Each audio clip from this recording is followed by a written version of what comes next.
Morning guys, welcome back to my channel Doldeep's life story. তো আমি আবারও চলে এসেছি একটা ওয়েডিং সিরিজের ভিডিও নিয়ে, যেটা আমারই বিয়ের। আর এটি হচ্ছে আমার আইব্রো ভাত। তো এটা দিয়েছে সায়ক আর রুমিসাদের পরিবার থেকে, যারা হচ্ছে আমার স্টুডেন্ট।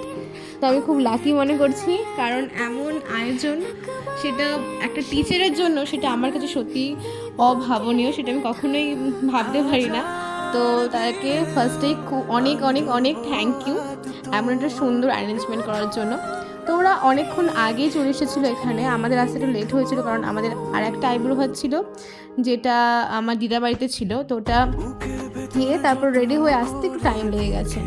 তো এখানে সায়ক এসেছে, সায়কের বাবা মা, আর রুমিসার মা এসেছে। রুমিসার বাবা আসতে পারেনি, চাকরি সূত্রে বাইরে আছে। তো দাদা আবার কিছুদিন পরে বাড়ি আসবে, তখন দেখানো যাবে। তো এখানে রুমিসা আর সায়ক আছে। আর এই যে রেস্টুরেন্টের নাম ছিল রিল্যাক্স। ওখানকার খাবার দাবারও খুব সুন্দর ছিল, আর অ্যারেঞ্জমেন্টও খুব সুন্দর ছিল, তোমরা একটু করে দেখতে পাবে। তো ফার্স্টে আমরা একটু ঘুরে নিচ্ছিলাম। তো এই যে এখানে যে রেস্টুরেন্টটা ছিল তার পিছনে কিছুটা স্পেস ছিল, জায়গা ছিল। তো সেখানে অনেক ডেকোরেশন এখনও চলছে, কনস্ট্রাকশনের কাজ চলছে, এখনও কমপ্লিট হয়নি।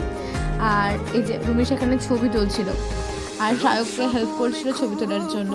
তারপরে একটু ঘোরাঘুরি করে আমরা রেস্টুরেন্টের মধ্যে ঢুকে পড়েছিলাম। তো চলো, কিছুক্ষণ পরে তোমার সাথে আবার কথা হচ্ছে।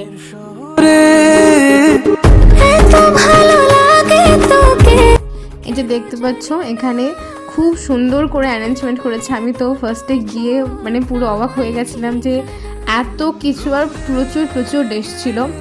তো অত কিছু খেয়ে ওঠে তো সম্ভবই না।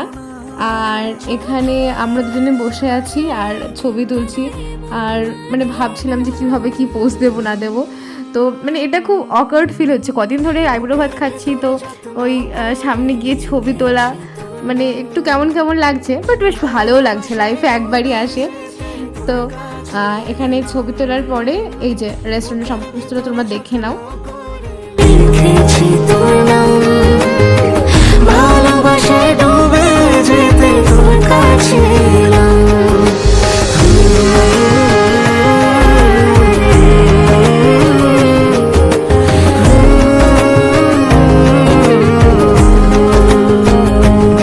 তারপর রেস্টুরেন্টে যিনি ম্যানেজার ছিলেন তিনি আসলেন এবং বললেন কিছু পিকচার্স তুলে দেওয়ার জন্য। তো আমরা সেগুলোই তুলছিলাম আর তাকে দিয়ে দিয়েছিলাম, আর তিনি বলছিলেন যে ফেসবুকে পোস্ট করতে। তো তাদের ওখানে অনেক রকমই এই ধরনের অ্যারেঞ্জমেন্ট হয়, অ্যানিভার্সারিজ, বার্থডেজ, আইবুড়ো ভাত, আরও অনেক রকম টাইপের এরকম অকেশনের অ্যারেঞ্জমেন্ট হয়, সেগুলো উনি বলছিলেন। তো দেখে নাও কত রকমের ডিশ ছিল।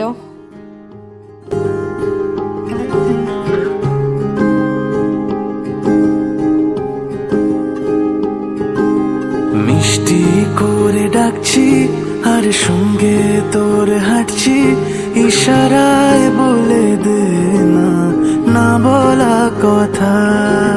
ফুরিয়ে যাক না এদিন, খুব একা লাগে তুই একবার এসে রাখ না এই বুকে মাথা। তারপরে আমরা খাওয়া দাওয়া করে নিয়েছি, আর খাওয়া দাওয়া করে 10টা 9:30টার দিকে এরকমই আমরা বেরিয়ে পড়েছি। তো আসার সময় যেহেতু স্কুটিতে আসছিলাম, সেভাবে আমি ক্লিপ দিতে পারছিলাম না, কারণ খুব ভয় লাগছিল। আর রাস্তাতে বেশ ভালোই ওই টাইমটাই জ্যাম ছিল, এই রাস্তাটাতে কম ছিল, কারণ ওখানে যেহেতু গণেশ চতুর্থী ছিল, গণেশ পুজো হচ্ছিলো, ওই জন্য ওখানে ভিড় ছিল। তো এই যে আমরা বাড়ি চলে আসছি। তো আজকের জন্য টাটা, আবারও দেখা হবে অন্য কোনো ভিডিওতে।